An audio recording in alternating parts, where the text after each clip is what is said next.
YouTube. So I will start off now. Hey everyone, welcome to Talking Landscape Photography.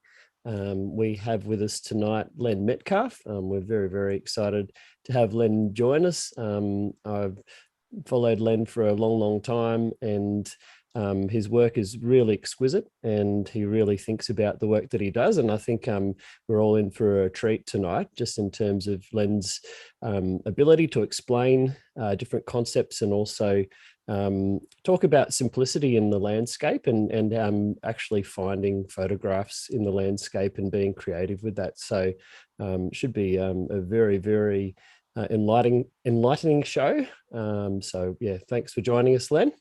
Have you been up to much shooting lately, Len? Oh, I was only down your way in Tasmania only a few weeks ago, actually, and right. Came home to lockdown. It's such a joyous thing. Oh, that's terrible. Did you get a chance to get out to the Tarkine? I know you like. Yes, I spent 8 days out in the Tarkine, so that was a wonderful thing to do. And I had a beautiful group of clients, and we travelled around and photographed. And the only disappointment is that we had 7 days in a row with no rain. So I was very upset about that. Are you having a bit of a drought down there? That's unusual, mate.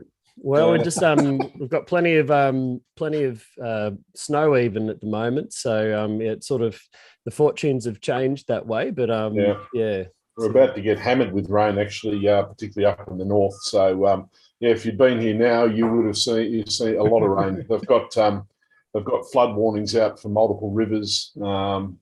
2 of them are already at moderate flood warnings, so which is pretty bad too, because we're also having very higher than normal tides, so it's not a good combo, is it? Oh, that's true. Yeah. But no, not much of a drought. You just got unlucky, I think, Len. But my clients were very happy. They thought the weather was mild and beautiful, and I'm quite happy to suffer the rain and get photos, but they prefer the much gentler weather. What areas of the Tarkine did you visit? What were you focusing on? I go up to Smithton and do that drive around the what's it called, the state forest area? Is that the state forest? And then out to the coast. I love going to the edge of the world there, just because of its name, and then West Point's another favourite, and some of those other points. Anne Point, is it? Or Anne Rock. Yeah. And then another favourite's down to Corinna, and I go and spend a few days down at Corinna, and I don't even have to hop in a vehicle for those days. It's lovely down there. No, it's magic down there. Oh, well, it sounds like you got it all worked out. It's definitely, don't have to go too far down there to find something pretty amazing. So, at least you've had that experience before you've sort of been locked down. And I know I had the similar thing. Paul and I both spent significant time in the Tarkine, and then we were in the lockdown last year. So I know what it's like having that nice bit of respite just before that happens. So that's remember it well. Yeah. Very much. So and how about you guys, Nick and Paul, been up to much lately? I've got a bit of you go first, Nick. Not a lot photographically, but I did want to talk about some big news down here. The Hobart City Council last night considered the development application for the cable car proposal on Canonian Mount Wellington, which is a very controversial and long-running campaign for the cable car and campaign against the cable car.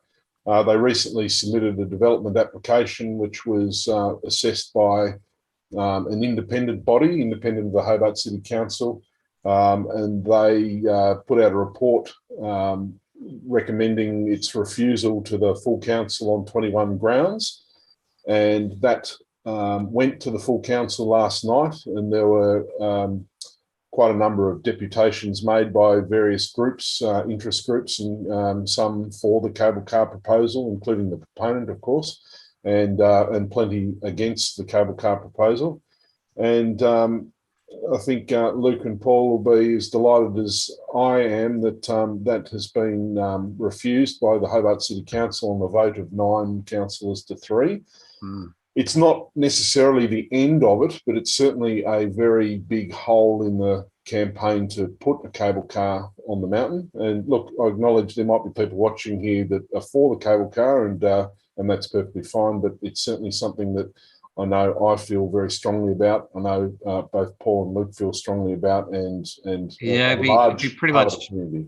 running over my back lawn almost, Len, with the the traffic going up and down the street that I live on. It would be a nightmare. But it's a very serious proposal that was put in, including a restaurant and cafe on the summit in the Alpine Zone.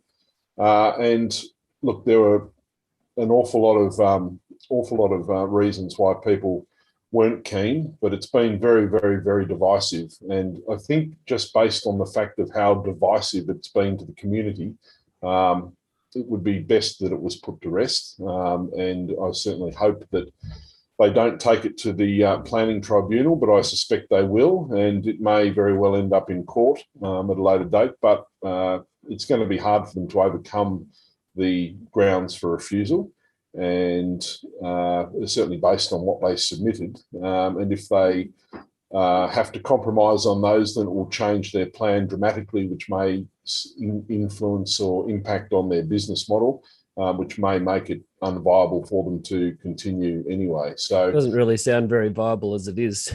No, look, it's fingers crossed. Look, there are a lot of arguments that they've put up that they believe are positive for the development, and I certainly don't believe in any of those arguments. The mountain's a very special place to Hobartians in particular. And if you're on Facebook, make sure you see Nick's latest post. Probably the best collection you'll ever see of Mount Wellington Cananya images, maybe other than Peter Dombrovskis. It was a very, very you've clearly done a lot of work up there, Nick, and it definitely shows the passion you have for the place. And well, that and Nick's a magnificent writer, and he needs to write more of our show. He does, yeah, that's right. Thanks, guys. I do appreciate that. Look, I've made. If you're not friends with me on Facebook, I don't accept all friend requests on my personal profile. Public, though, isn't it? Sorry? Is it a public post? Yeah, it's actually a public post. So if you do look me up, not my photography page, I've posted on my personal page. I try and stay away from controversial things on my actual photography page. Although sometimes you don't have a problem with that on your personal one, though, that's for sure. But certainly not. But it is a public post, and there's 60 odd photos there that I've put up, which is just a collection of photos I've made over the years, just showing what a beautiful place it is. And they're not all relevant to the actual place where the cable car was going to be or was proposed to be. But it showcases Wellington Park as a whole, and there's certainly quite a few around the area that the cable car was proposed for, particularly the organ pipes. And it's pretty significant too, because the developers were suggesting that there's nothing to Cananya at all. It's just a park with a picnic bench and not even a waste bin or something like that. They was one of their quotes. So it was a pretty derogatory remark. Yeah, and that's the problem with Cananya Mount Wellington, and no doubt we'll do a show that just focuses on Wellington Park in the future, because I know a lot of visiting photographers go there. And it's actually one of the top 5 tourist attractions in Tasmania anyway. So it's definitely, it is. And look, I guess part of the arguments that they've made is that, they believe there's not much to do there once you drive to the top of the mountain, and I completely dispute that. There's an awful lot to do in Wellington Park. But you sometimes need to be guided on where to go and what to see, and get a bit of extra information to make the most out of it. But as a photographer, it's an absolute delight of a place to walk and just enjoy. And the weather changes every 5 seconds, and so the atmosphere changes. And to have it so close to the centre of a capital city is part of what makes it so special. It's very special to the Aboriginal community as well as a sacred place. It's yeah, we're pretty delighted with the outcome of the vote, but I don't think it's over for the time being. Anyway, I won't carry on too much more. Paul, what have you been up to? Well, speaking of voting, one of the other really amazing things, Len, I might send you a link to this beautiful film that Luke and I helped create with a good friend of ours, Andrew, out in Takainak. It'll mean a lot to you, I think, but it's very much showcasing the significance of its relationship to the Aboriginal community. And we managed to fly out to a really remote area with a couple of elders and film them and document their kind of living relationship to country. And they've actually just what is it, a week and a half ago, they just released some of the findings from Nick will probably know more. How would you describe it, Nick, in terms of the significance of the heritage out there? It's we've been trying to protect the place from basically getting destroyed by recreational four-wheel drivers, which has been happening for a while now. And there's been an injunction in place, and we've been fighting to sort of keep that open, and we've been involved in that campaign over years, and we just had a bit of a win in terms of one of the findings. Do you want to describe it better, Nick?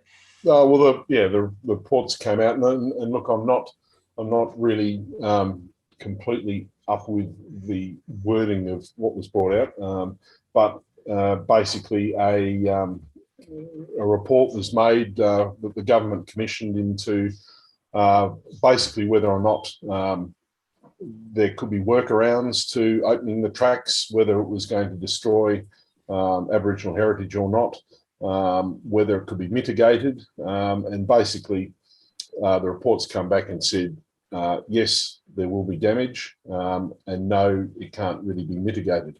So that's very good news in terms of what we already knew was there, and the government have done a study to basically confirm that.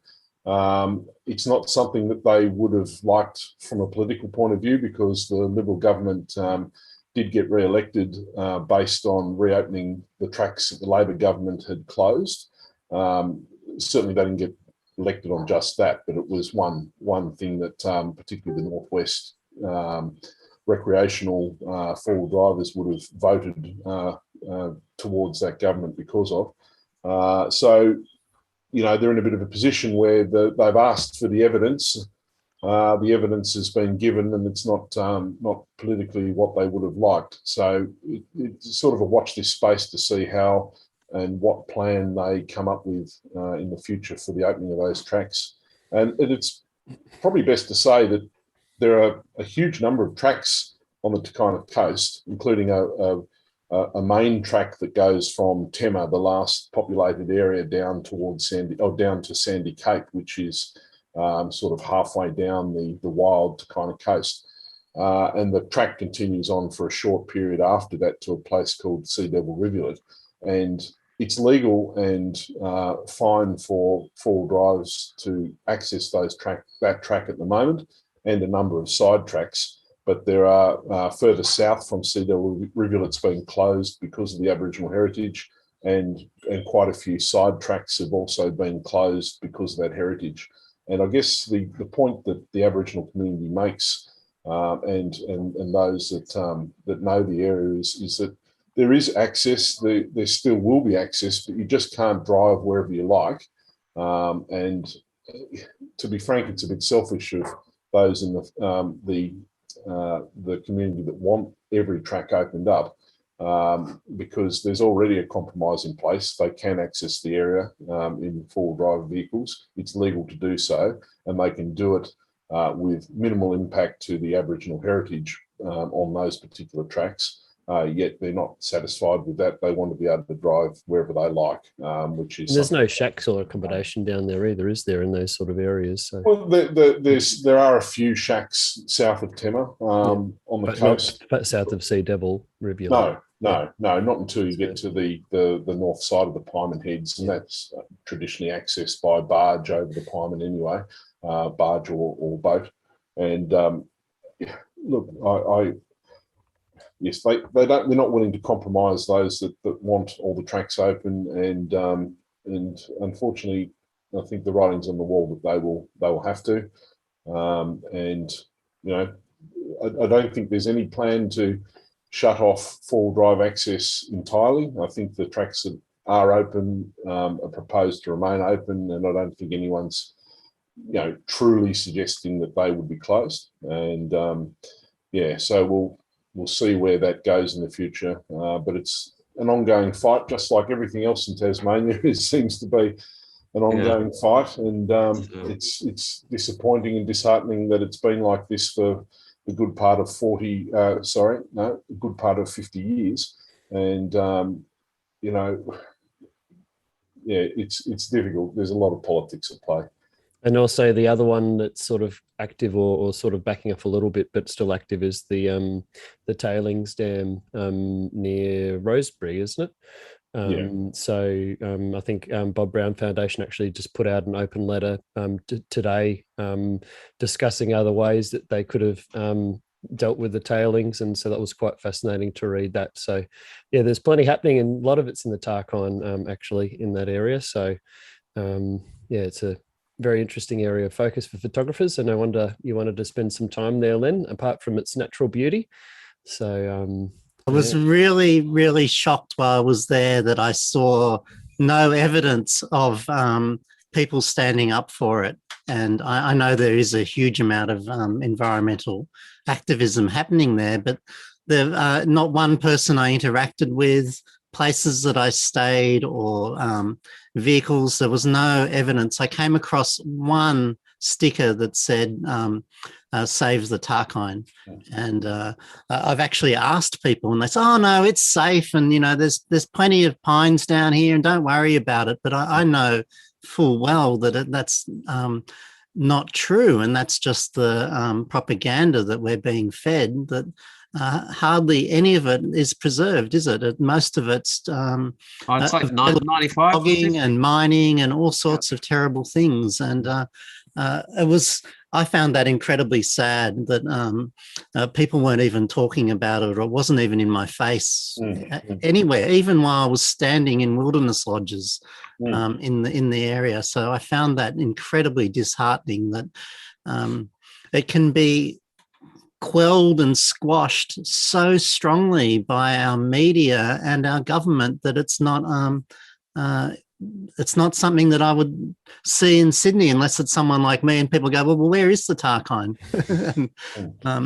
I know I'm laughing, but it was brought tears to my eyes. Yeah, look, it is a good point, Len. I guess the way that things happen in the Tarkine with opposition in general is because it's such a large area, the concentration is on particular areas of focus at that time. So, we've recently had the sumac forests, which are up near the Tarkine Drive, that you would have driven right through or past, where there's been some quite significant saving and conflicts in the last couple of years.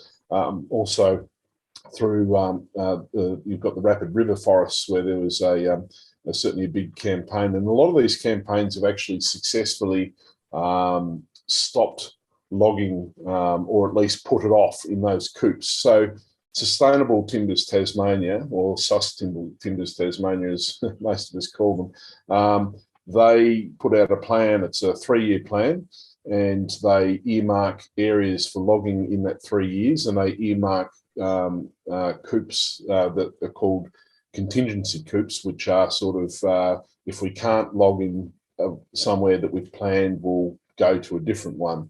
And basically, I certainly know that the environmental groups, particularly the Bob Brown Foundation in the Tarkine, look at those plans and then base how they're going to approach the Sustainable Timbers Tasmania's plans to log those. They look at what values are in those coupes, and then plan actions around that. And I know quite a few have been at least put off for the time being due to protest action. They can always come back because they're part of the permanent timber production zone that Sustainable Timbers Tasmania have. And obviously the idea overall is to have the Tarkine declared a national park and World Heritage, because it has all those World Heritage values that the rest of Tasmania's World Heritage areas have. It's absolutely no different to any of those World Heritage areas. And in fact, some would say, and I would suggest is probably true, there's more overt cultural landscape, which is a couple of the World Heritage criteria that are very important in Tasmania. It's so overt in the Tarkine that I don't understand how it can be ignored. I think they say it meets more. There's only one other place in the world that has as many criteria met. So, there are 10 criteria, and Tasmania's Wilderness World Heritage Area meets 7 of those. And there's a place in China that also has an equal number of criteria, but no other place on earth has a higher number of criteria. And it would be very difficult for anyone to argue that the Tarkine particularly doesn't have those values, because it does, and the cultural values from the cultural landscape is so overt and visible in the Tarkine that it would even put it in my opinion, in a slightly higher category, although that's probably been a little unfair to the other areas, because they're all very significant culturally, as well as wilderness. Getting a little bit sidetracked on this one. But one thing I was just going to mention is probably a bit about demographics and that what you're describing as well, Len, in terms of those communities around the Tarkine are generally making money off of vlogging or jobs and things like that. So you generally tend to find that most of the people in the larger cities are the ones that are more vocal about it, and so that there's no one actually on the ground, and they have to travel considerable distances to get out there to assist in those things. So it is an interesting dynamic there. But that's a lot about the Tarkine, but it's a very much place dear to our heart. So it's great to have someone else on that feels the same, Len. And I guess it's probably a good time just to throw over to yourself and start talking about the topic. I've got a short video that has been made by my dear friend Ben Coope, who's also a great friend of Len's as well. Ben's a fantastic filmmaker based in Sydney. I used to photograph him back in the days when he was doing landscape photography. He was a very, very capable landscape photographer as well, but very good with the storytelling. And so I'll just share the screen, and it's probably a great intro just to learn a bit more about Len and his approach.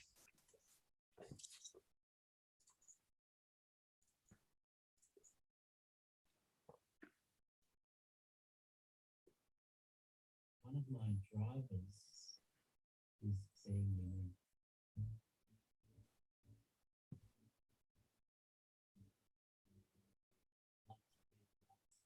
Not getting much sound there, Luke. Enjoying the silence. Sorry,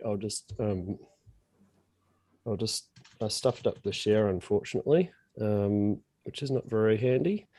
There we go.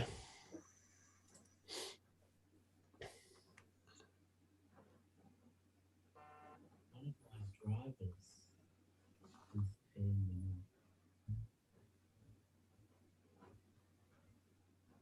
Yeah, still no sound, mate. Still no sound? No. We can get a Len overview. A bit frustrating. I was having a bad headache today, Oh, that's annoying. I wonder why that is. It was working before. I can hear it fine on my end, unfortunately.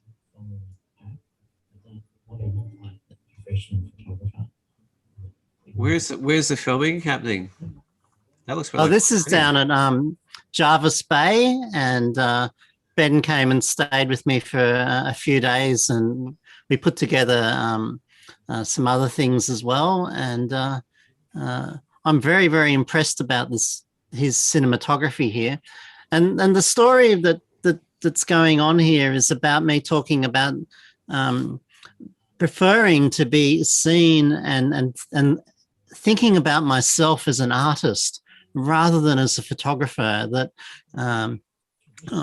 with the label of photography, I feel like there's all these rules and ways things are supposed to be and what our art should be. I prefer to think like an artist and play and experiment and see where my art can take me.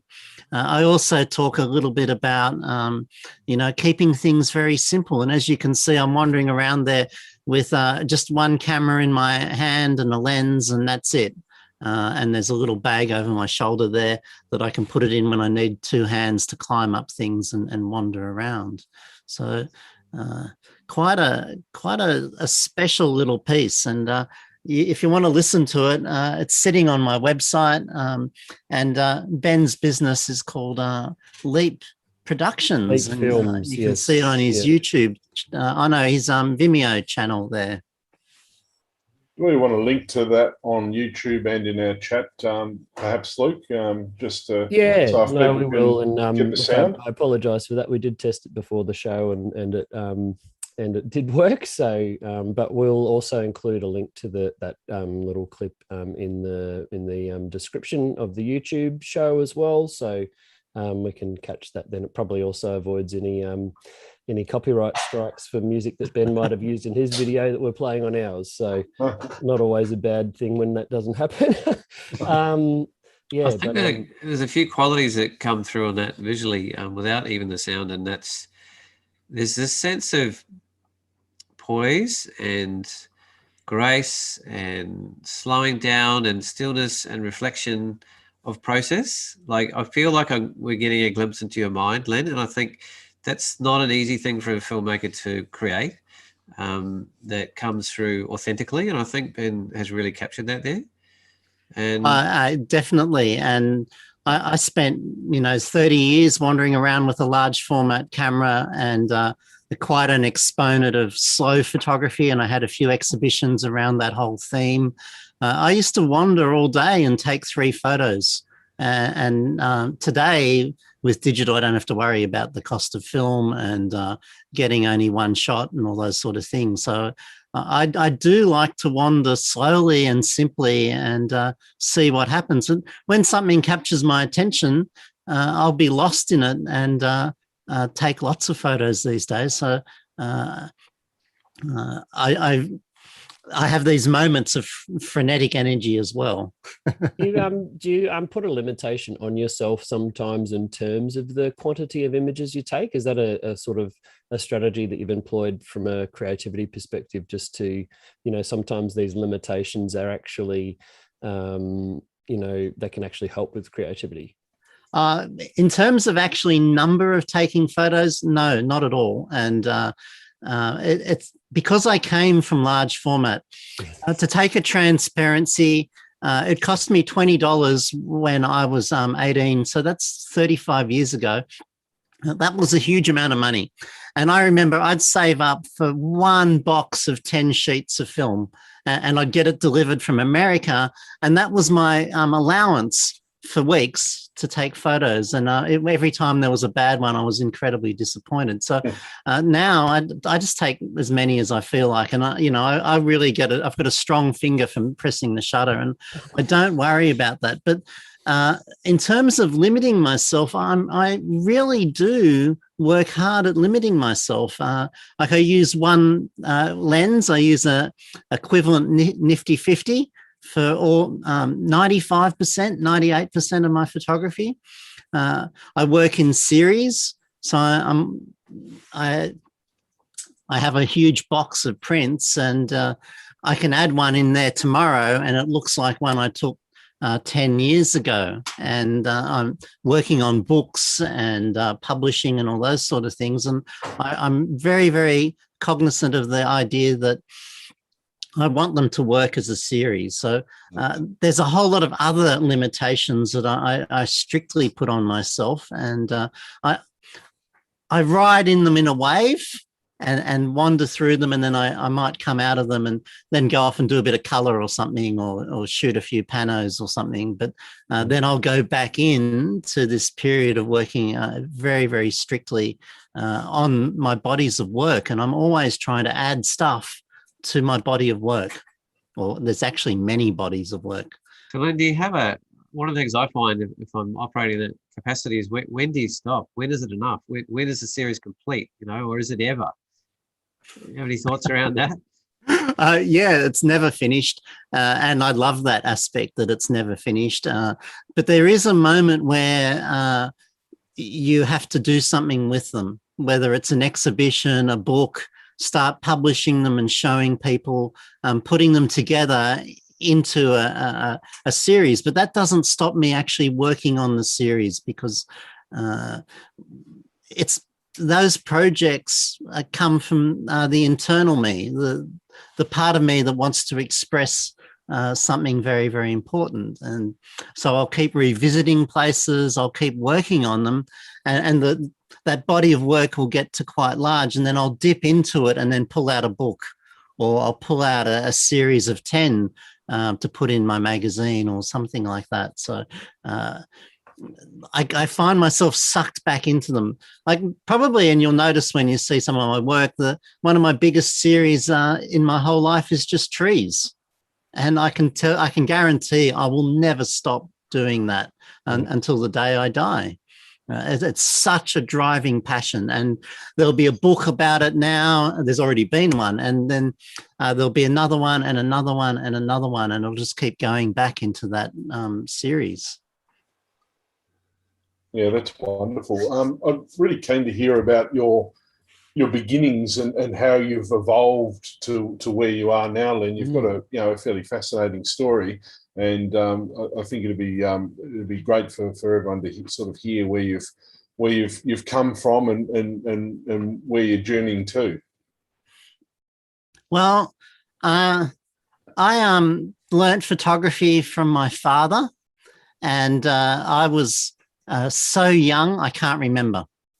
I honestly can't remember learning from him. And he gave me a box camera, and I don't have it anymore because I actually took it apart to see how the shutter works. And I actually drilled through the rivets to get the shutter apart to see how in the hell it actually worked at a 125th of a second. But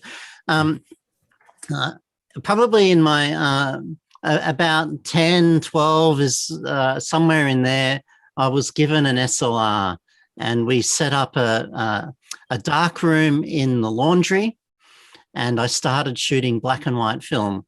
And my first obsession was spiders and macro, and I had extension tubes and all sorts of things. And not only was I taking them, but we were processing them and then printing them in the laundry. And then after a few days, Mum would want her laundry back and we'd pack up and move out. But we used to wait until there was no moon, because we didn't even have any blackout material. We'd just wait till it was dark for a few days when there was no, when there was the new moon, it's called, isn't it? When there's no moon. And I was obsessed by drawing and painting as I grew older, and a bit of music in there as well. And as I went into my HSC, I was doing a mixture of drawing from real life, but also drawing from my photographs, and I was playing around with that. And it's really fascinating that one of my HSC works, my school leaving certificate, is a sepia painting of, and it's a meter or something in size, of gum leaves, and it's one of my photos painted. And it's funny because I totally got obsessed with color in the meantime. I then went off to art school, and I actually went to learn to paint and draw. I didn't figure out I was really in the wrong place to do that. I would have been better off in a botanical illustrators group, learning to be a botanical illustrator, because that was more of my style. And so I really started failing painting and drawing, and I had fights with my teachers, but my photography teachers loved my work, and I kept blossoming in photography. And by the time I finished art school, I was actually majoring in photography at that time. And I'm just going to pull up a photo to show you. Look, here I am. This is me at 19, a large format camera. This is down in a canyon in the Blue Mountains. This is for my final work at art school. I graduated with straight distinctions and won all the awards. My award was the most advanced, the best, most advanced colour photographer was the award that I won at art school, and swept the floor with distinctions in photography. And I went down this canyon with a wetsuit, dry bags, a large format camera and a steel tripod with a mate. And we actually stayed down there for 3 days, and I took 10 photos and I printed 8 of them as an exhibition for my final thing at art school. So I really found some absolute love there for photography. But I absolutely hated the art world. I never studied as a commercial photographer. I studied as an artist. And I hated how in the art world, it's all who you know. And you get exhibitions. It's not actually how good you are, but it's people that you know. And there's so much insider trading in the art world. It's absolutely appalling. So, I put down my camera when I left art school, and I went off and was an outdoor educator, an environmental educator, and I worked in the bush teaching environmental values, because I thought that it was more important to work with people directly and actually tell them and show them the value of wilderness, of trees, of the environment, worrying about burning our oils and using coal and all those sort of things all that time ago. And I was incredibly passionate. And I put my camera down nearly for 10 years. And I was actually living in the Middle East, and I was teaching how to teach, actually, for the Kuwait Navy, of all places, for a university. I was a university lecturer. And I picked up a camera. I went down the shop and actually bought one, and I started doing portraits of all my expat mates that I had made. And I was making a huge load of money. So I flew to New York and bought the camera that I always wanted. And I came home and started taking photographs again. And this is the sort of work that I was doing. Dombrovskis was my hero. So was Elliot Porter. I'd grown up on his wilderness diaries. I worshipped the ground that he walked on, and I was inspired by that sort of work. And so I worked in colour pretty well, almost exclusively for 15 years, I think. And I'll just show you this one. This is one of my favourite photos from 20 years ago. And, not walking down the beaten track, but taking a beeline at 90 degrees and heading off into the bush and totally exploring the place. So you grew up in and around the Blue Mountains, is that right? Yeah. Yes. We moved to Sydney when I was about 8. So I was stripped of the Blue Mountains from my parents. They thought growing up in Sydney would give me a much better education. It was easier for my father to go to work each day. He was commuting from Katoomba to New South Wales Uni every day. We wouldn't see him. And we moved to Sydney, and I actually I joined the Sea Scouts, and also my father would take me bushwalking. So I was always in the bush every weekend and every spare moment of time. I was canyoning at 13 years old with the Scouts, and I got into rock climbing at about 15, caving, all those sort of things. And I kept going back to the mountains, and it's kept sucking me back now. And I've lived more than half of my life up there, so I keep returning. And currently I'm in Sydney looking after my mother. And I really miss the place, and inevitably I'll go back there as soon as I can.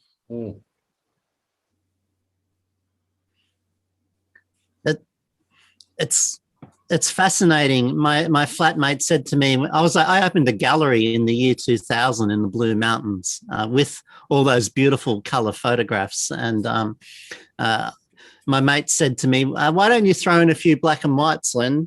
And I bought a box of black and white film. It was T400CN, which is a chromogenic film. It's a a film that works on dyes, and you just process it in normal C41. And I went out and took 10 black and white photos, and this was one of them. And I didn't realize at the time, but it actually triggered something that really, it brought me back to where I'd started, into monochrome again. And it took me years to figure that out, that I actually see better in monochrome, and I love working in that abstract sort of way. And I used this photo in the marketing, and I made the mistake. I told everyone where it was. It was on the brochure for the gallery, the name of the place. And, you know, visitation went up to this area 400%. And how did I know that? Because I was actually training the guides that were taking them there, and they were making money out of taking people to show them this particular spot. So I actually stripped all the advertising back, and then I stopped naming it. And that was my lesson 25 years ago. The Instagram effect before Instagram. Yeah, very much so. Very much so.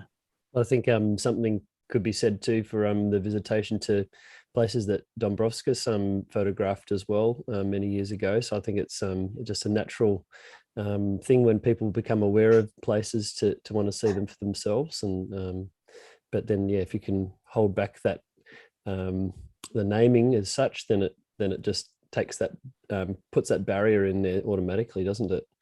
Oh, it definitely does. Definitely does. I've been into those canyons, and it's one of the most extraordinary environments I think I've ever been to. It's just completely mind-blowing. Yeah.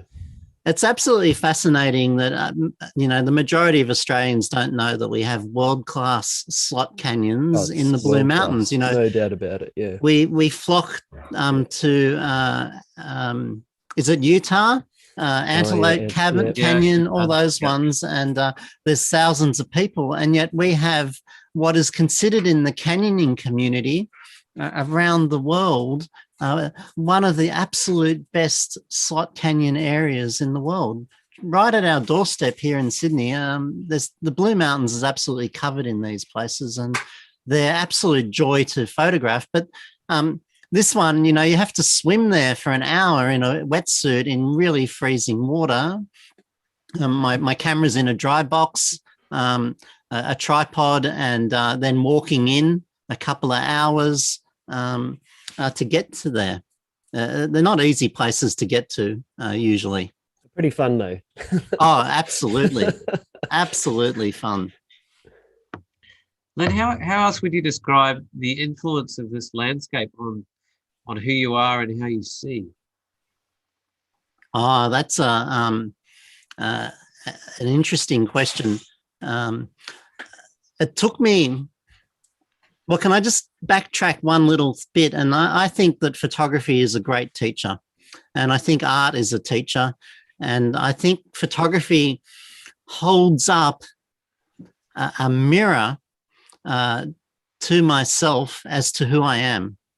And I'm incredibly comfortable in this environment where there's cliffs around me. When I'm in forests and trees, I absolutely love it. And I actually get a bit uncomfortable when I'm out on a plane and I can't see any trees. So I think that the environment has shaped me incredibly. As a rock climber, I absolutely love sandstone, and I can admire a cliff for its beauty as just a cliff. And I love standing at the top of them looking out in great views. Yeah. So the environment has shaped me very much so. And I really love that in the Indigenous concept that the land owns me. Mm. And I find that incredibly exciting to play with and to work with. Now, I'm just sort of seeing where I am in my slides, and I'll just share it again. Share with you this again. So let me just share this again. Mm. This is the iconic Blue Mountains, the Three Sisters, and all those sort of things. I really see this as my spiritual home. Something that's incredibly close and important to me. Now let's just skip through those ones. This is the aftermath in a logging forest. Now, this was a planted forest, a plantation of pine trees. This is on Nunes Plateau. And even though it was a plantation, I still felt incredibly saddened by the loss of these trees. And I can justify, the importance of having plantations and growing them and much better than chopping down an old growth forest. But I still felt an incredible sadness when I came around and started photographing it. And this is the result of that. Yeah, but the bird gives me this little flash of maybe hope as well, maybe just symbolically, or moving on, or into the future, or I'm out of here. It's fascinating. I was only there in Easter this year, and the sadness lifted because the area had burnt out in the last lot of fires a few years ago, and the pine trees didn't make it. And spots like this had the fire had burnt through, and all the natives had come back through the burnt out pine forest. And it was the first moment where I felt there was hope back for it to start regenerating. And I need to see that regeneration to actually let go of the pain that I was feeling before. And there's definitely hope. Nature always grows back, doesn't it? Mm. And that's one of the most beautiful things about nature, that it has this incredible power to regenerate itself. And it gets so exciting, doesn't it? Mm. Yeah, I mean, it's a different scale of time than our kind of daily lives, but its capacity for resilience is incredible. But it's being tested to the extreme around the whole planet at the moment. And it's starting to buck back, I think. That's the way I see it. Definitely it's bucking back, and it's quite shameful what we're doing, and how we can ignore something that we've been worrying about. We've been worrying about climate change for over 100 years. It's been on our radar. It was definitely something I was worried about 35 years ago. We were teaching people about limited fossil fuels and our carbon footprint on the planet. And today we're seeing the effects of climate change just so dramatically. And yet we have not everyone, but it feels like the world and particularly the Australian government has its head in a bucket of coal over the whole thing, doesn't it?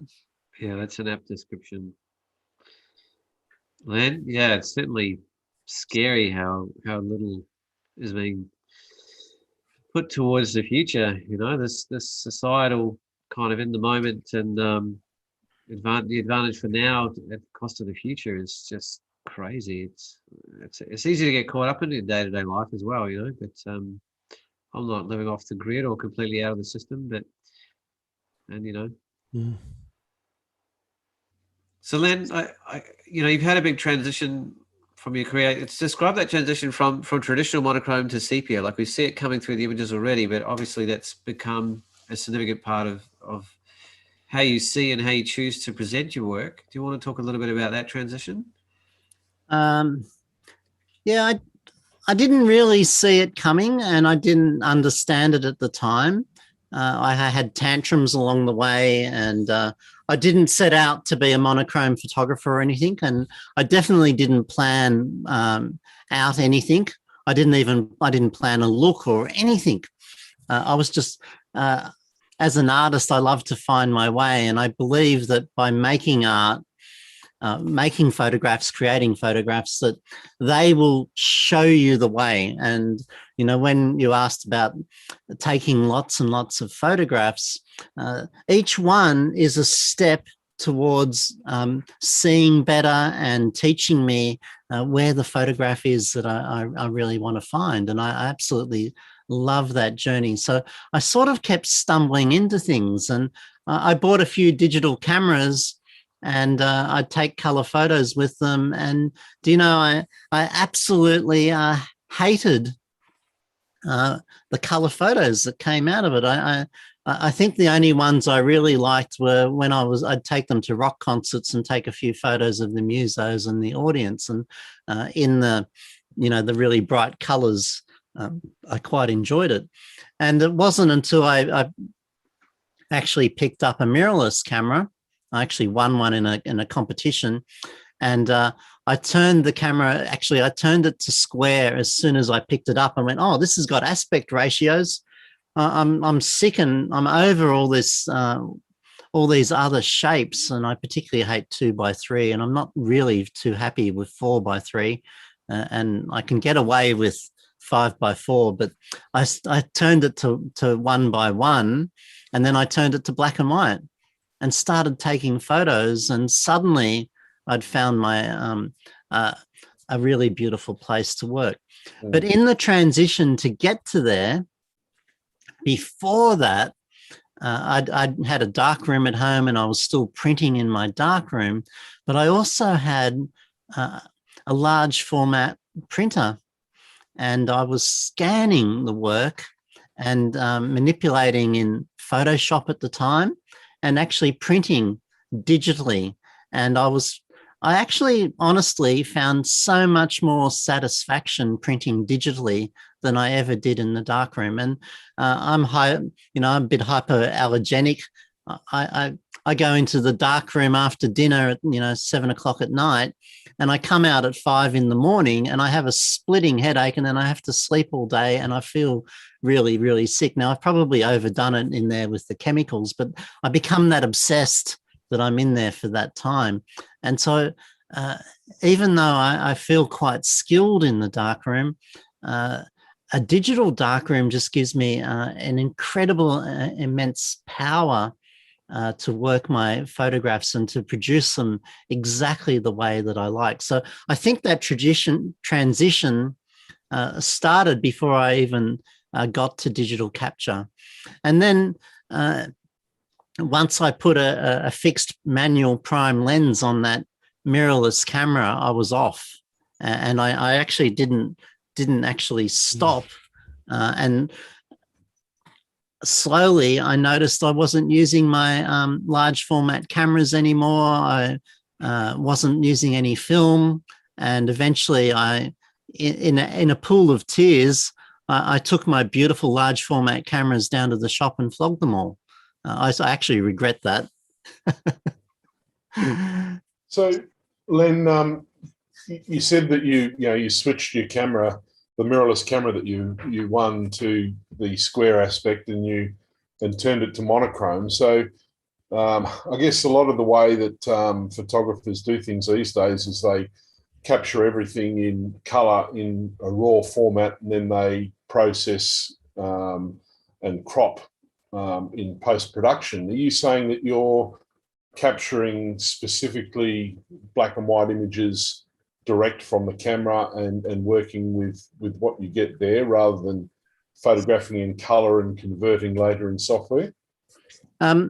So there's multiple answers to that to think about. So one of them is that one of the beauties of a mirrorless camera is that you can actually see what you're doing.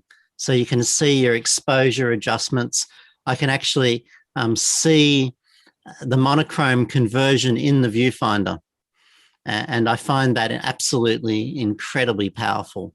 And I really love working the edges of my frames really, really carefully. Actually, I asked someone the other day and said, describe my style. I was teaching. I said, can you describe my style, Len's style, to me? And one of the things they said is, your edges and corners are immaculate. throughout all your work. And that's because if I'm framing up in the square view in the camera, I work that incredibly hard at the moment of taking. Now, I've also developed my own sort of secret mix that I program into the camera to get the look at the time of taking it. And I can quickly tell you that I use an orange filter, and I program that in. I crank the contrast up as high as possible. I also crank the sharpness up as high as possible so I can see when I'm manually focusing, whether it's in focus or not. I don't have to zoom in. I can just see it in the viewfinder in my eye. And I also add the sepia tone at that point. And actually, I shoot raw. So all those settings don't get applied to my raw image. And then when I'm a Lightroom fanatic. When I bring my photograph into Lightroom, I have a preset, and the preset matches my camera, and it gets automatically applied as the photo comes in. And so when I start processing, most of the things that I really like are already added into the photograph. The sepia that I'm using, and the mix, the numbers that are there, all exactly the same. The curve where I change and change each color to monochrome, that mix of how light and dark every color is that's all programmed in to match an orange filter. And a little bit of clarity and texture, and a little bit of vignette, and a little bit of contrast. And the photograph is almost finished when it comes in to Lightroom. And then I just spend a few minutes touching it up. And I don't ever go out and take a color photograph and then later think this is going to make a beautiful black and white and process it later. I actually go out and mentally think about taking monochrome photographs. And if I'm going to change to color, I turn my camera over to color, and I have that mental shift and actually start taking color photos. So I shoot raw, but I use the camera as a tool to help me visualize what's going on. Yeah, right. Thank you so much for that explanation, because I think it's that's a very valuable thing that a lot of aspiring photographers could look at doing. And do you shoot raw plus JPEG, so you get that visualized baked in JPEG to sort of compare to, or is it just that you've got your presets in Lightroom so tuned into what your camera is that you don't need to do that? Yeah, I have it set in there, and I know what's going on, and I have.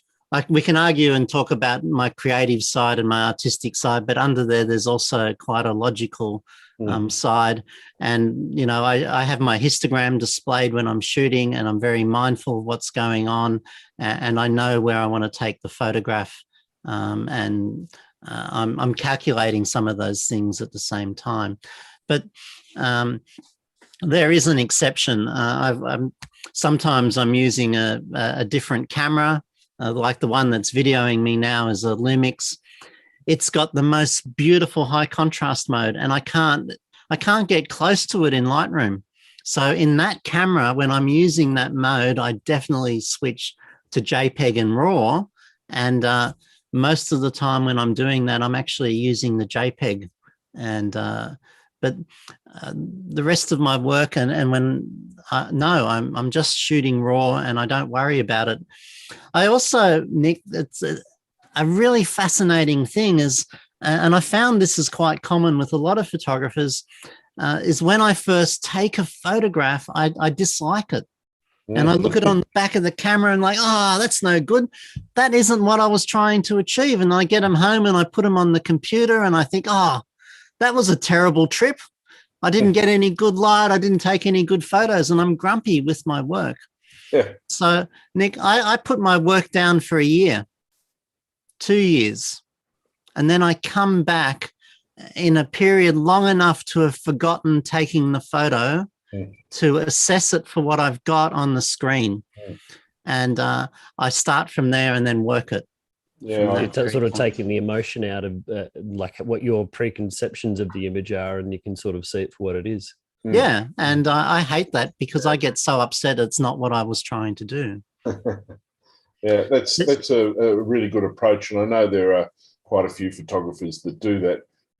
They put the image down and then come back to it when the excitement of the shoot is over, and they can view it with a far more critical eye, I suppose. I'm not really that way myself. I tend to, get excited and process things probably a bit too quickly on occasions. But there's a lot to be said for going back into old images, which is something we all do, and seeing things that you didn't see the first time round. And I don't think there's a right or wrong answer. There in some isn't, ways, no, but no. that's whatever works for you, isn't it? At the end of the day? This image, Len, is amazing. I do both. I have to have my reward after taking the photo. I download them. I pick out a handful and I start sharing them, and I process them, and then I leave the rest, and I come back to them. But I definitely don't rate them all, like the book says. I just pick out 5-star ones and give them. I only have 5-star rating system. That's it.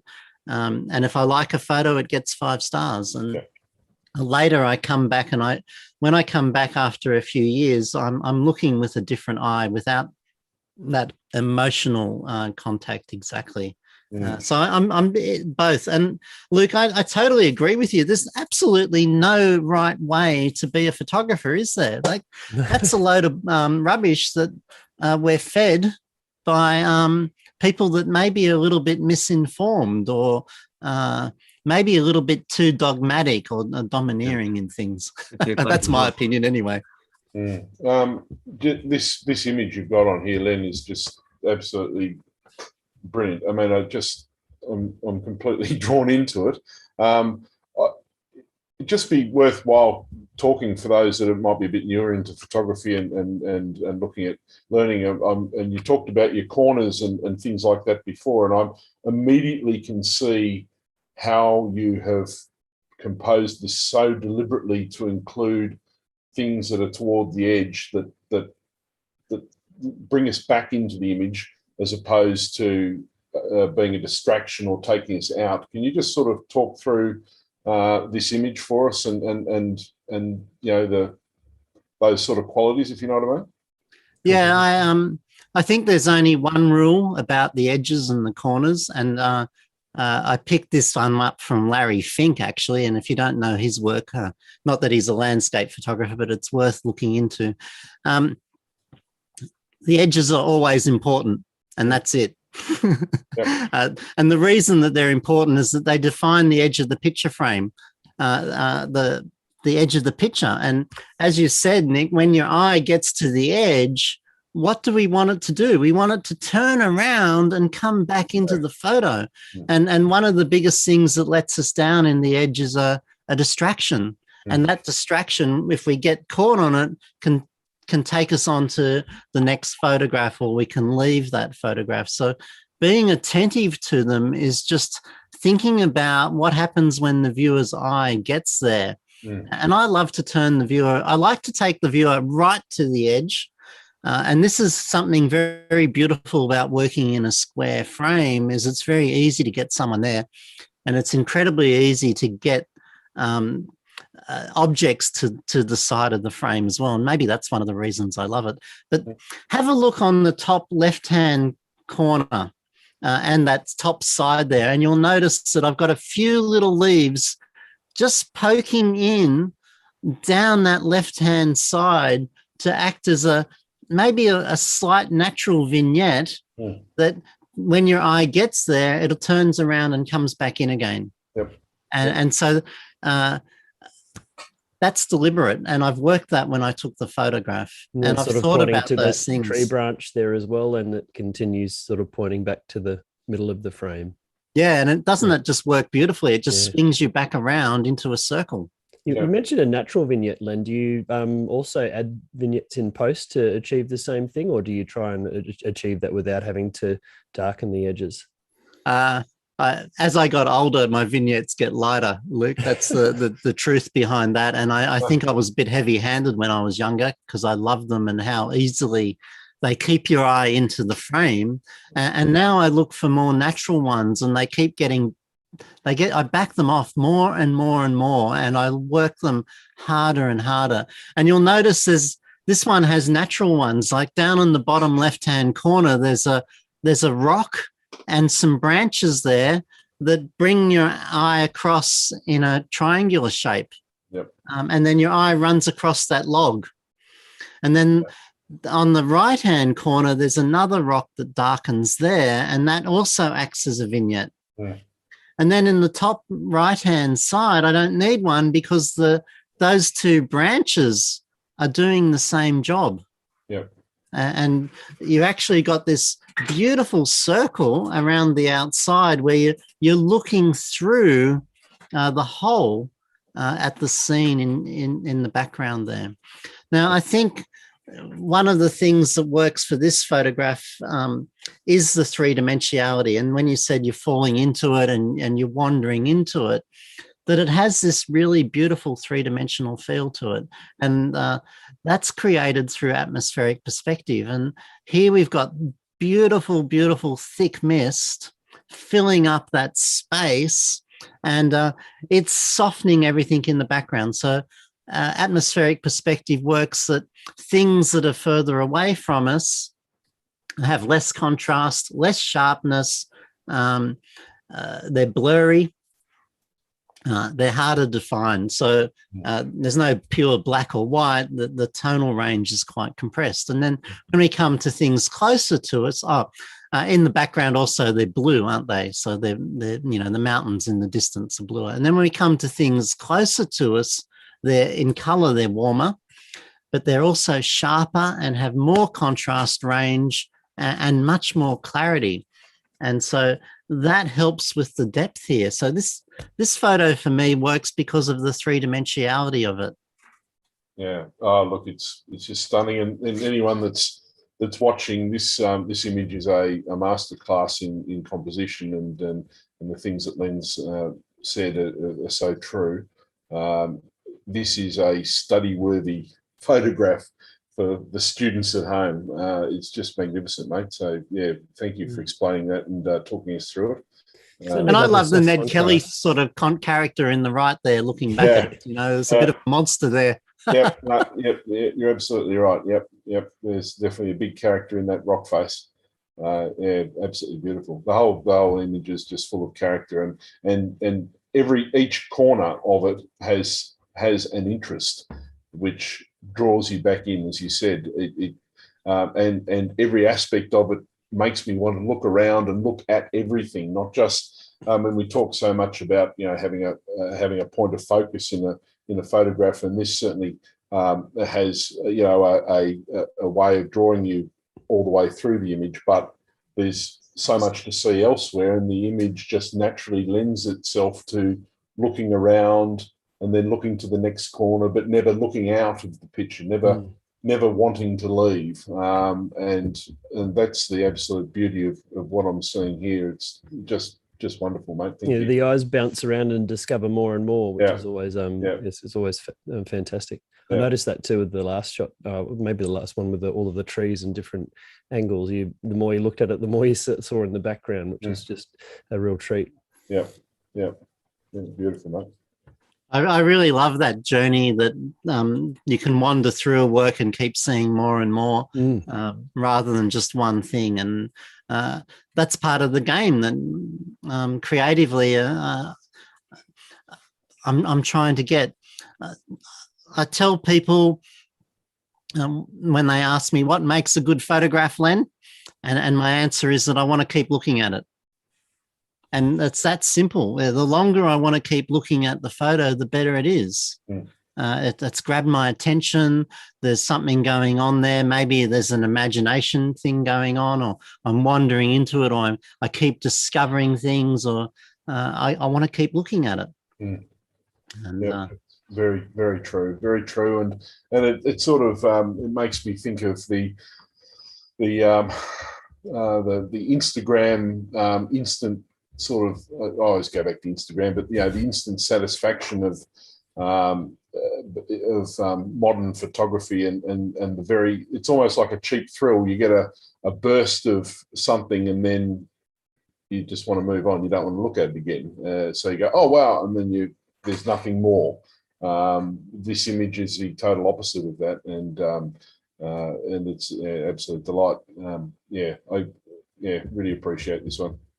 And that's something I love doing, is I like my work to creep up on people. I don't want it to be like a beer commercial that just reaches out and grabs your attention and you hit the like and scroll past. They're artworks. I print them out. They go onto someone's wall. What I'm after is someone who wants to live with this for the rest of their life on their wall. Then they can keep coming back to it and getting lost into the image. And I like creepers. I love ones that just each time I come back to them, I see a little bit more and I get more and more lost in them and enchant me. Yeah, beautiful. Yeah, it's wonderful, timeless quality, layering, depth, and it is one of those images that we've already proven, one, through the amount of time we've all spent on it. Two, like, the amount of depth of understanding and range that you can just explore in this image. It just gives you lots of avenues to do so, through linear features and circular features and depth of light, and it's just this wonderful soft quality through a lot of your work, actually, that really stands out for me, Len.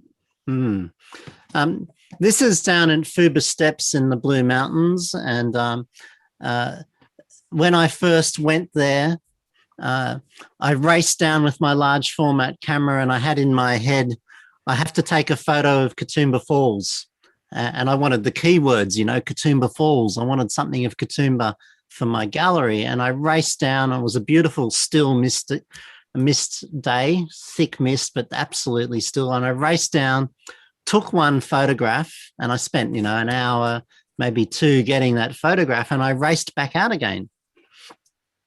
And then 20 years later, I walked down the track and I realized that when I was younger, I'd walked with my blinkers on to go and get one photograph, and I hadn't seen anything else in that location at all. And now it's become a project. I go back to this location and it's only about 1 kilometre, 800 metres of walking track. Yep. And I've visited it maybe 15 times now, and I keep mining it and keep looking for more shots. And this is one of my projects. This is going to be a book. I really just need to sit down and pull out the photographs and put it together. It's turned into this absolute goldmine of beautiful work for me.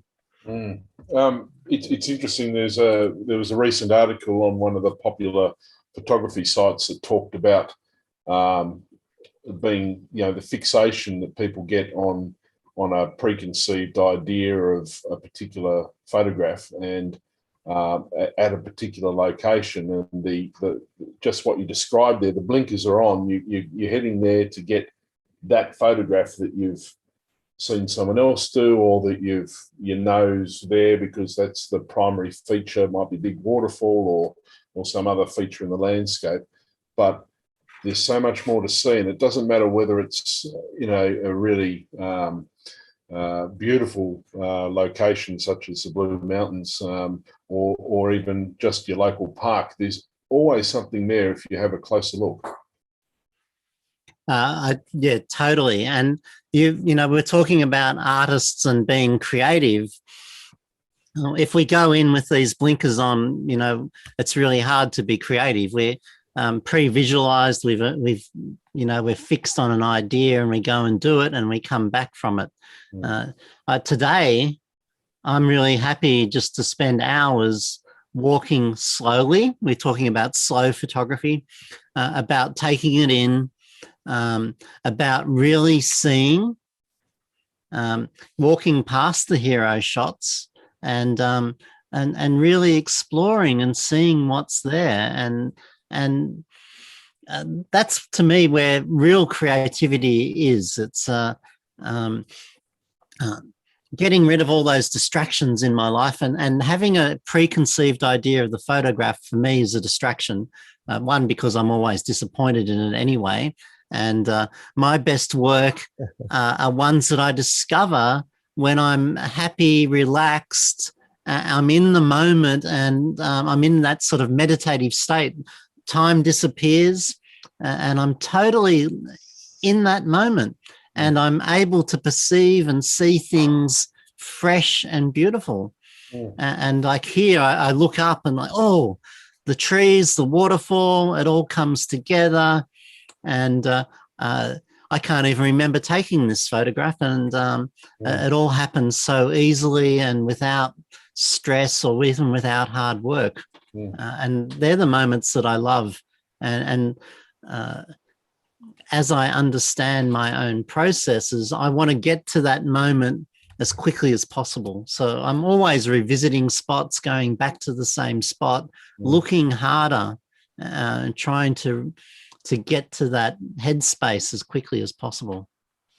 Well, you're a teacher, Len, and no doubt, well, I'd love you to talk about that aspect. But before you do, how do you teach someone, or how do you get someone to discover for themselves this sort of creative aspect? How do you take someone who's, taken up photography as a hobby? They've gone and photographed the big things that are the main attraction in an area. How do you point someone in the right direction to be able to find these things? Because it's not quite as simple as it sounds sometimes. What are your ways of bringing students around to this creative sort of mindset? Well, that's a fascinating question, and you have to be ready for a start. Someone who doesn't want to learn that isn't going to get there. You can lead a horse to water, but you can't make it drink, is sort of the saying there. So someone wants to do that, and most of my clients, they see my work and they see individuality there. I think they don't come to me to learn monochrome.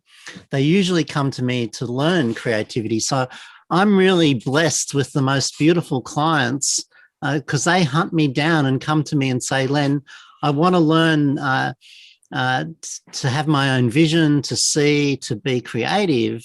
And that's where I really get started, and I absolutely love doing that. And so how do I do that? One is I start to show them the moments in their work where they're actually starting to achieve that, and helping show them where that is. And on a practical level, it is very much about slowing down and looking around and learning to see. I believe in positive feedback. And I think as a teacher, it was a lesson I learned many years ago that when I told people what they were doing wrong, they tended to keep doing it. And they got grumpy because I kept telling them where they did things wrong. And I was actually working with Estee Lauder on an outdoor program, teaching them to work in a team in communication, to improve their communication and leadership skills. And my boss said to me, Len, this organization isn't actually paying us to teach them. They're paying us to have a good afternoon out in the bush with them. So just relax all the education stuff and have a bit of fun with them. And I actually took the time to tell them what they were doing right. And I was very, very specific about how showing them exactly what they were doing right. And do you know, in that afternoon, their performance absolutely skyrocketed to the point that I'd never, ever seen a group perform so quickly over such a short period of time and move their performance up. And then it took many, many years of practice in education to learn and to trust the process, that when you tell people what they're doing right, they'll keep giving you more of it. And if the three of us or four of us are in a workshop together, and I'm telling you, Nick, what you're doing, right, everyone else notices as well. And then they also start to pick up on that. Oh, that conversation we just had about the edges, you can't unsee that now that you've done it. And then the next time someone's photographing, they can start to think about those things. And I find that having a really supportive, helpful, positive and encouraging environment in my classes, that my students absolutely blossom in it astronomically. And in fact, I publish a magazine, and some of the work in here is actually some of my students' work, and that's absolutely a beautiful thing that they can, get published and get to be in with some very famous people. But those people at first would say to me, "Hey, I'm not actually creative," but slowly I've edged it out of them to believe that they truly are. It's a very special thing. So there's a few of my secrets on how I teach. That's absolutely fascinating. That's really great. I guess a bit of a segue then. You do teach. Maybe tell us about how. I mean, you obviously before you got back into photography, you're teaching outdoor education and environmentalism and that sort of thing. But you picked your photography back up, and then you're now doing that as part of your everyday life. Do you want to tell us about your journey to that, and then the school that you run now, and how you go about that? Yeah, it feels like I've actually found who I am and where I should be in the world, and I'm combining all of the elements of my life together. And so some of those elements are I'm an art teacher, so I'm trained as a high school art teacher. I did a degree in visual arts, and I majored in photography.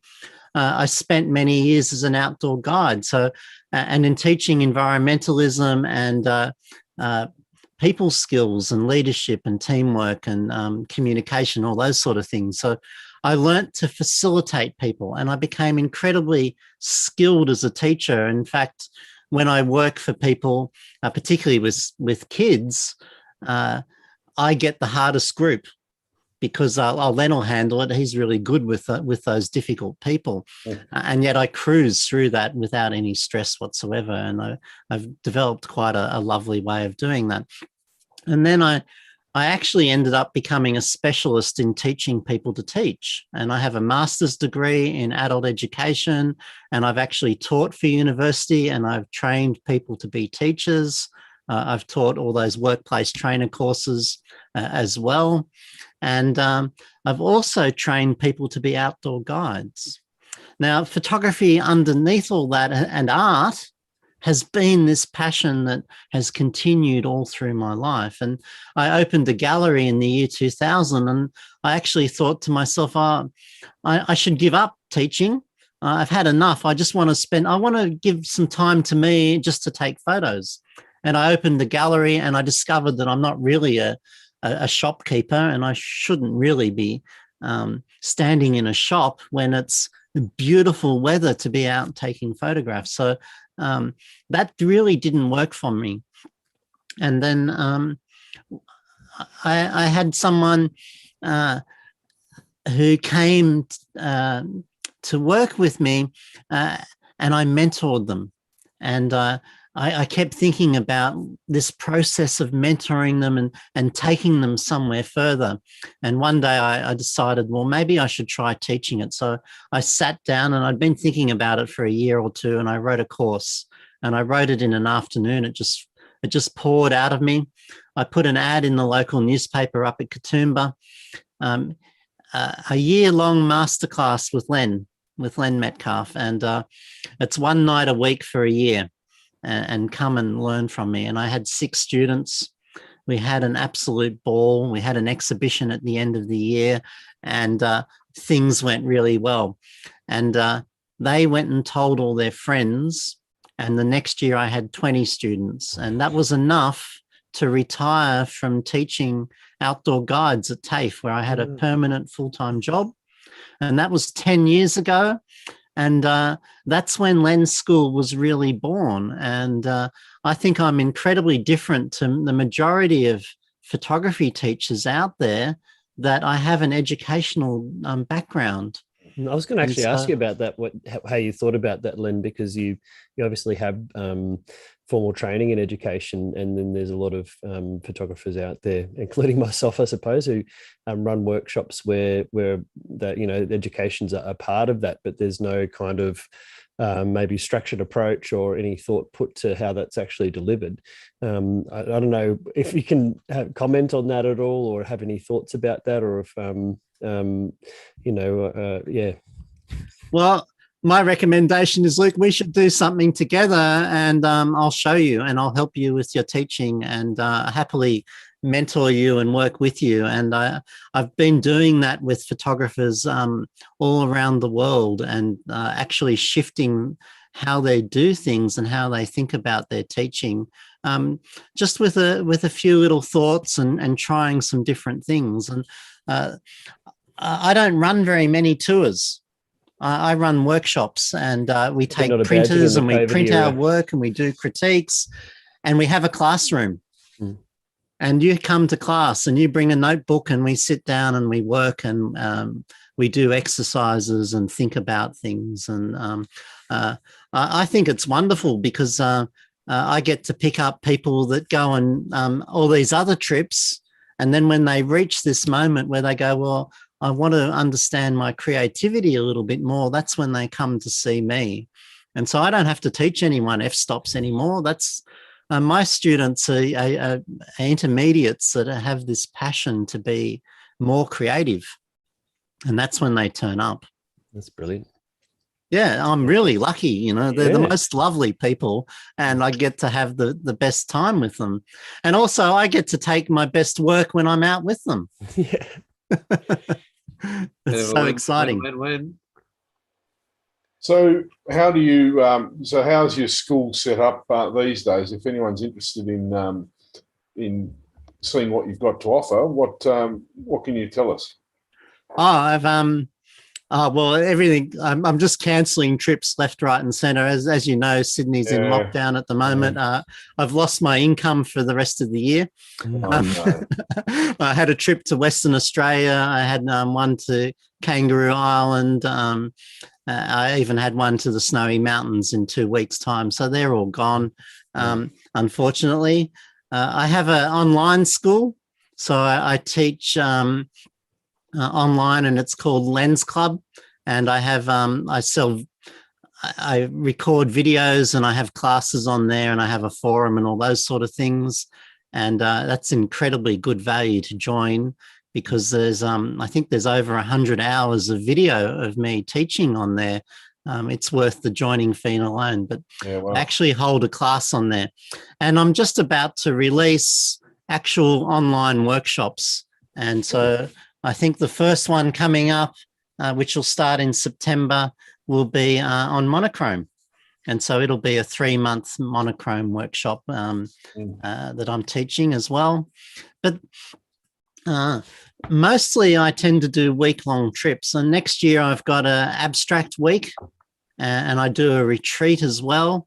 And my abstract week, I teach with another teacher. Her name is Shirley Steele, and this is often where I leave my monochrome behind and start working in more abstract art. I do a trip. I did a trip this year with Peter Eastway. We've got a few in the works next year as well, and then I've got trips all over the place. So I honestly make up my income. It's 99% from teaching. And there's little bits coming in from all sorts of places. And sometimes it's a workshop with 10 people in an offbeat location. If I run a workshop at a place with hero photographs like Cradle Mountain or the Great Ocean Road, I get very, very different clients turning up. So I'd rather run one to the Tarkine and to Jindabyne where people know don't come for those hero sort of photographs. Yeah, that's interesting. It's interesting. Well, it sounds like it would be a good idea for Sydney-siders and people in New South Wales and anywhere else that's unfortunately in lockdown or heads into lockdown to maybe have a look at your online club, because I'm just looking at it now, and I'll tell you what, it looks like an absolutely fantastic thing to join, and to get those get that teaching that you've got there. From what you said tonight, I think it's probably the best money someone could spend on photography at the moment, and yeah, fantastic. Yeah, just brilliant. Yeah, I think probably underpriced it there by quite a long margin, but I also am doing some really exciting online workshops that I haven't launched yet, so I'm actually working on them over the last few days. Another thing that I'm up to is Len's journal. Can you see that? Yep. Yeah. So, stop the share screen, Len, if you wanted to show it a little larger. Yeah. Oh, that's a good idea. Yeah. There you go. There you go, Len's journal. It's got a bit of reflection there. There's a Tarkine photo on the cover for you. And this celebrates creative photography. So I'm not, as the editor, I'm not interested in whether it's how it's processed or how it's taken, or what it's about. I'm interested in whether it captures my attention as being interesting. Yeah. And I'm very, very interested in series of works. So I only publish a series. And in this issue, I've got Mark Littlejohn. He's an English photographer. He won I think it's one of the English outdoor photographer of the year, was it? Yeah, outdoor photography of the year. And I actually went and taught with him in over there in the Lake District, and spent 2 weeks with him and had a great time. Wow. This lady here, Jan, she photographs seaweed on her local beach, and she gets excited when they look like different animals and stuff. And they're really beautiful. There's some of her work. What else is in here? I put in a series myself. There's a Cradle Mountain photograph. The series in here is called Mystique. So this is playing with mist. And there's a series of my work in here. And then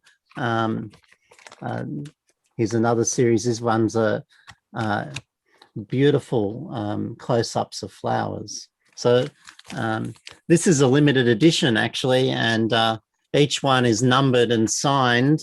Not signed and numbered and embossed. You can't even see that, sorry. But I only sell this to subscribers. And we've just sent issue number 2 to the printer, and we're working on issue number 3. And it's really exciting to see who's subscribing. And part of this is that how beautiful it is to sit and actually hold a photograph in your hands and actually look at it. In this day and age, how often do we do that? And to contemplate work. So that's another thing that I'm working on, which is so much fun as well. Yeah. We obviously can't tell with your monochrome filter on the camera, but I'm assuming the photos are in color in the book as well, or are they all black and white? Well, my ones are in monochrome, but yeah, it's in full color. Memento prints this for us, and it's 6 color. So the reproductions are absolutely stunning. Wow. And the idea is each one becomes a collector's item. You know, when I drop dead, I hope these are worth a fortune. And the people that buy the first ones are going to have a collector's item. Well, that's my goal, and I'm going to work really hard to make that happen. And I'm going to fill it with the most inspiring photographers that I can find. Just explain to people how they can sign up and get involved with your journal and get a copy of it, because it's not exactly. It is called Len's Journal, and yes, I've I use my name Len very, very effectively. I think I found my perfect hole in the world as a photography teacher and publishing my work as Len's. So Len's Journal, and you have to be a subscriber to get one. So we do them every 3 months, so 4 a year. And it gets posted to you, and each one's numbered. And when the cutoff date is, so if you bought a subscription today, you'll get issue number 3 when it comes out, and then it comes back around again. And also on that website, that's a great way to sign up for my newsletter. If you're interested in my work and the work that we're publishing in Len's Journal, and my writing, because I also write for Better Photography magazine. It's a great feed of my work, and also other work that I bump into that I'm really excited and interested about. So if you're interested in one of my workshops, sign up there. Yeah, beautiful writing too. I was on your mailing list for a long, long time. So it's magic commentary as well as the imagery. So yeah, definitely worth it. Yeah, I'm just looking at your Len's Journal website. So for those that are interested, it's Lens, Lens, and then journal.com. If you go there, you'll get all the information, and there's actually a handy Len's Journal frequently asked question menu, which tells you everything you need to know. What a stunning. Yeah, you're pretty damn well organised, Len. There's a lot of material out there, mate. I don't know pulling all these different sites together and managing them, but thank you on everyone's behalf for such an incredible resource. Yeah, well, it's been my dream to publish my work, and now I get to publish it with brilliant photographers around the world, and so I'm bringing a whole lot of things together, and I'm working on books at the same time, so we'll publish them through the same process. But not through that subscription, but pre-sell things. I've got a whole lot of books in the works, so I hope to do a book every 6 months through Len's Journal as well, which I'll be so excited to get out as soon as I can. Yeah, so good. Then what's your process around the books like in terms of? That's a big question.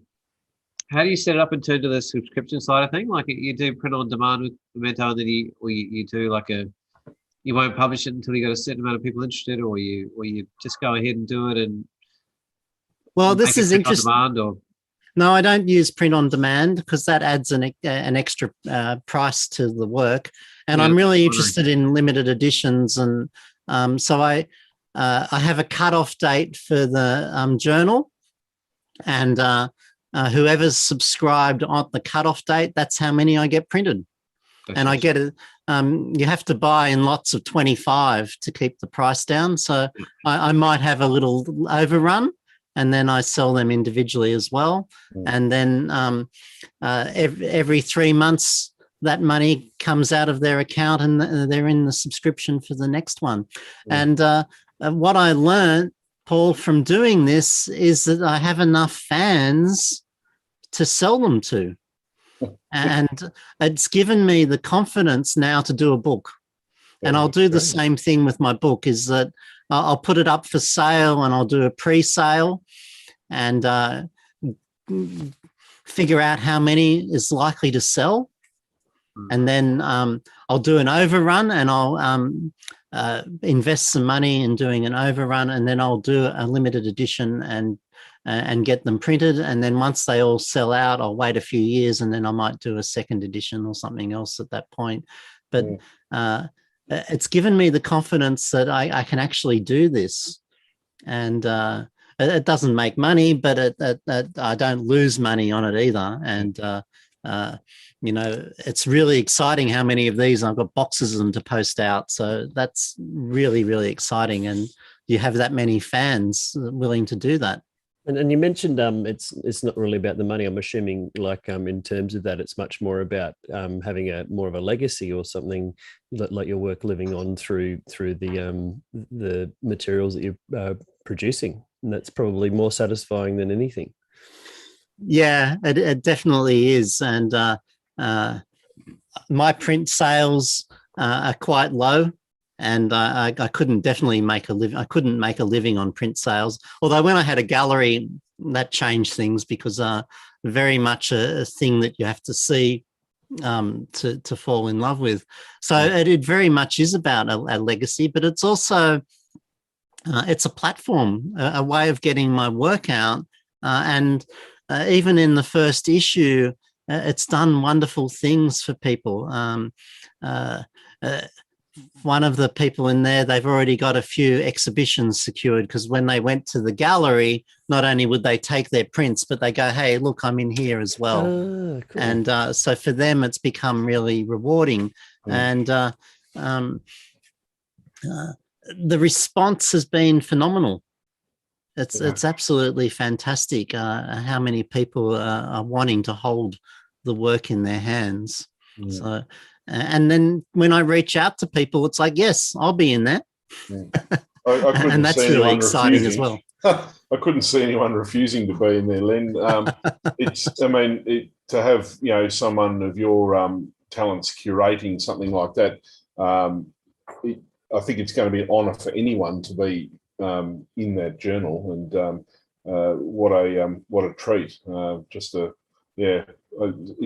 It's a bit like, I mean, obviously there's quite a number of writing journals out there that celebrate, you know, creative writing, and this is sort of like, I'm sure it's been done before, but you know, it's exciting because it's a photographic sort of version of that creativity in a physical form that gets sent out. So yeah, congratulations. That's brilliant.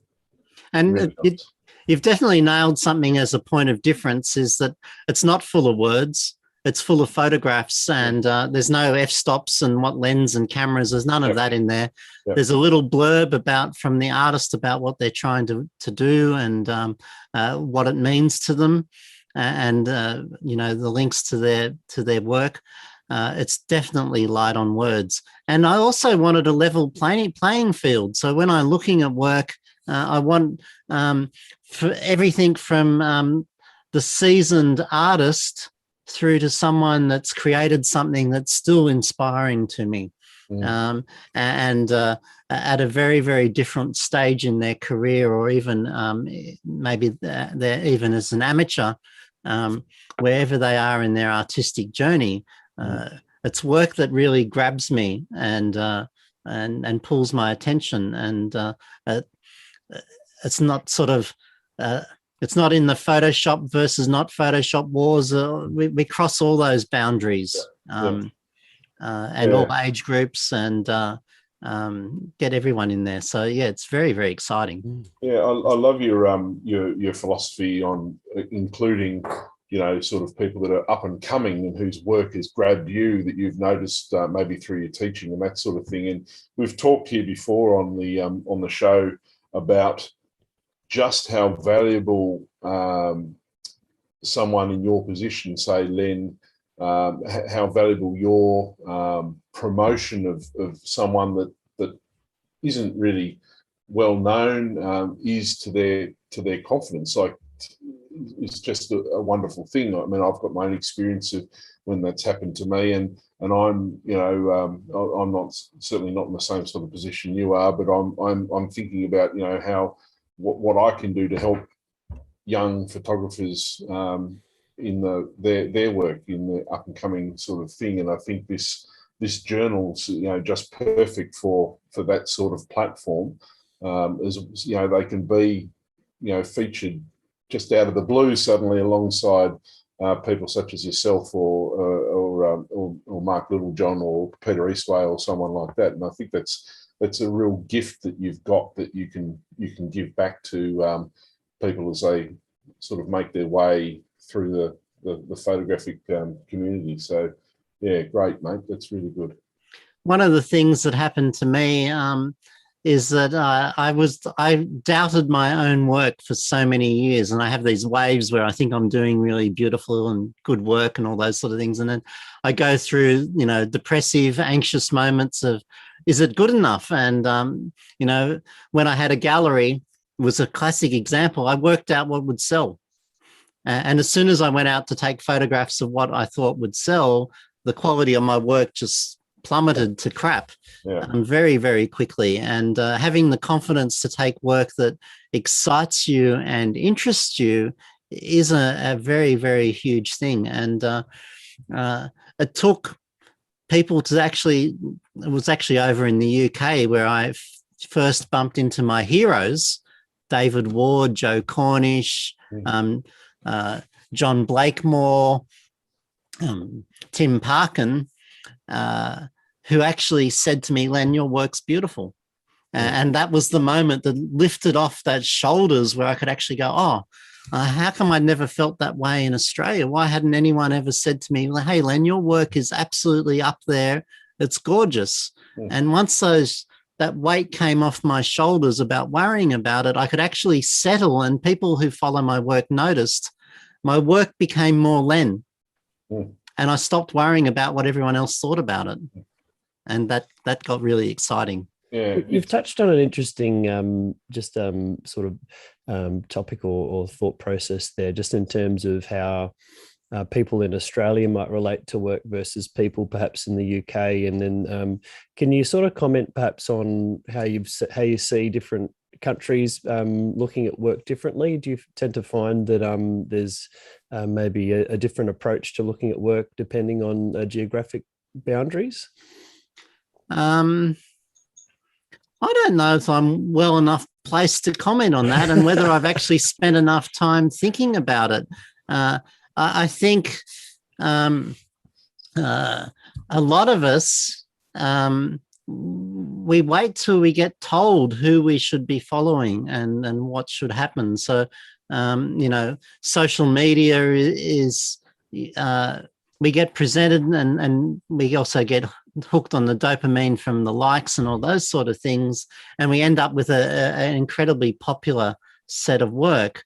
I don't do very well on social media. Like, my work doesn't stand out, and it's not something that you can consume very quickly, and it doesn't, it doesn't go off down there. But interestingly, it excites the people that are really interested in unique, creative, beautiful, gentle work, which, some of that describes who I am.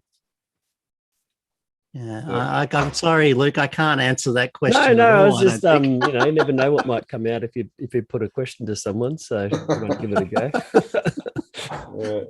But there's definitely cultural differences around the world with the landscape genre, isn't there? Oh, definitely. Yeah, no, it's it is quite distinct, and I do tend to find myself probably looking more towards the UK photographers for inspiration in terms of what I enjoy. But then there's plenty. It's hard to generalize, really, isn't it, in terms of that? But I have found that quite interesting.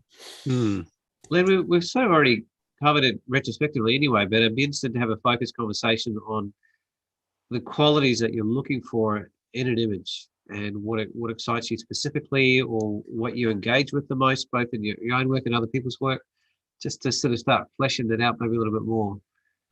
Would you like me to share a few as we do that too? Perhaps even better. Okay, let's this is the last one that we're looking at.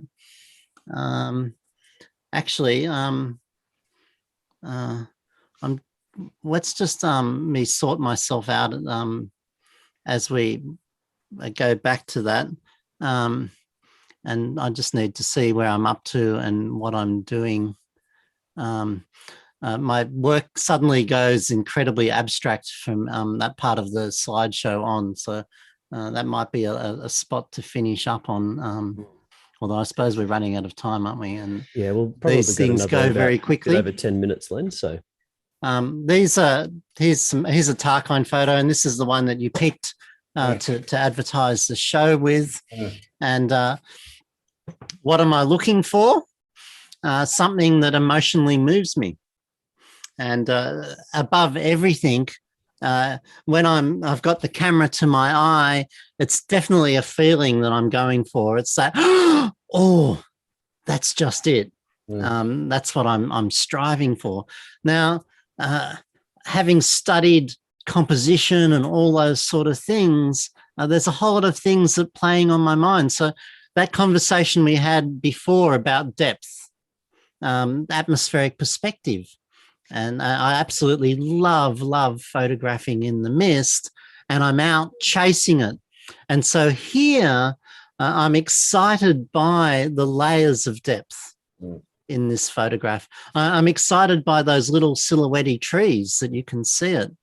And I'm also excited by the geometry. So here we have multiple triangles layering up against each other, and shapes that repeat themselves, like the trees repeat themselves here, but those triangles that repeat themselves, or those angular lines, they're oblique lines repeating through the image, also give it a lot of strength.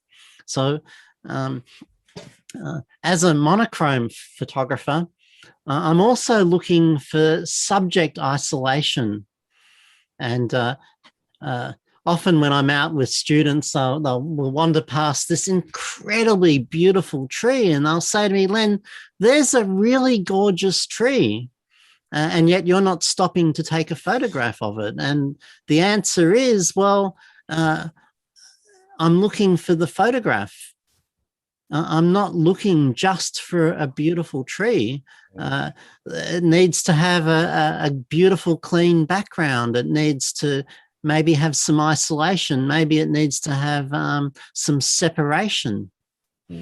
It's got to have something going on tonally as well. So it's not as simple as like, that's a really beautiful object. It's much more finding the photograph. And I think the longer I've spent photographing, the more comfortable I am in sorting that out. So advice for people is to take thousands of photos, because mileage matters. And not only does taking lots, but stopping and reflecting about what's working and making notes of it, and avoiding those situations where things don't work for you. So here's one of those vignettes. Again, these are the Tarkine for you. We should have put these up when we were talking, but anyway, that's okay. All right. I was very apt way to finish. Oh, yeah, beautiful. Goodness me. Yeah, this is on the Tarkine coast at Pyman Heads. Yeah, I was just going to ask if it was there. And, you know, some would say, oh, you know, the rock's the subject, but the patterns in the sand are the subject, and how the wind blows around the rock and shapes the waves of sand is the subject for me. Absolute. So I'm out always looking for something that's unusual and something that I haven't seen, something that is quite unique. So this is Dip Falls in the Tarkine. And you might recognize this log. It's been there for the last 5 years that I've been there, I think. I reckon still, it's been there a lot longer than that. It's been jammed up there, and I wonder when it's going to go. You can see here I've got an obsession by geometry. I've got an obsession by diagonals. This line that goes so strongly from corner to corner, it fascinates me. And how your eye drives up that log. That log feels like it's thrusting up into the waterfall there. It's definitely going uphill. And I love how the eye sweeps around in beautiful patterns. And when Nick, we were talking about before how we didn't like the photo when we took it. I can remember standing there watching that fern down the bottom waver in my long exposure and being grumpy as anything because it was moving in my photo. And I had to get over the fact that it was soft and blurry, and later come back to it and go, actually, Len, I really like this photo. I keep coming back to it over and over. Yeah, it's quite a unique photo for Dip Falls. For those that don't know Dip Falls, it's an amazing, it's, I'm not sure if it's basalt, but it's very columnar in nature, a bit like if you know the Giant's Causeway in Ireland, that sort of, so it's lots and lots of columns of Hexagonal shape. yeah, hexagonal columns, and this doesn't have any of that at all, which makes it quite a unique photo of Dip Falls. It's obviously a very quite a big strong Water flow. flow of water from what it can be like, because if there wasn't that flow of water, you'd see the columns that are hidden by the water. It's raging there. Yeah. It's a very unique take, Lee. And that word just fills me with excitement, Nick. Unique. That's what I strive for, is to not to find something a bit different, to find something that's satisfying for myself. Yeah. It drives me along so strongly. And the fact that you limit yourself with your equivalent, standard 50mm lens when you're taking these shots, sort of drives you to something like this, because if you were there at Dip Falls and down at the bottom of the falls, down the stairs you go to the little lookout thing that they've built there, it's the temptation is going to be to put your 16mm lens on and photograph the waterfall in all its wide, and it's a very large waterfall, and all its wide glory, but with using your philosophy of taking that, that single lens, you've actually come away with something that is just completely different to what anyone else that goes there is inclined to do. And that's spot on. One, I have a lighter pack than you, and I've saved all that money on all those other lenses, except I keep buying cameras with 50mm lenses on them, but that's a different story. But you're listening here, Luke, you could learn a few things. No, it's just, we've all got our vices, don't we? But Tax deductible, come on. Yeah, that's right. They are tax deductible. The thing is that it forces me to see differently, and also to work within that constraint. Now, the creative constraint, and I've got other ones here, square and sepia and monochrome is another constraint there, but they help me work within them. So the tighter the boundaries, the easier it is to be creative in. And so I can give you a fantastic example that, I ask you to write a song for me as a musician, or a poem, and you go, oh my God, that's too hard, Len. And then I focus you down and say, you've got a desk in front of you, write me 3 paragraphs or 3 rhyming paragraphs about something on your desk. And immediately you're focused in on only what you have at hand, and you're able to ignore everything else in that restriction and go, okay, well, I've got a camera, I've got a roll of sticky tape, I've got a computer, I've got my phone, I've got some lollies, I've got my cup of tea, I've got a pen. I've suddenly got words to work on. And then writing the song is incredibly easy. And I find that analogy works with my photography, that with these constraints, I find that I can be more creative, and I don't end up taking the photos like everyone else. Well, because I don't own that 16mm lens. Yeah.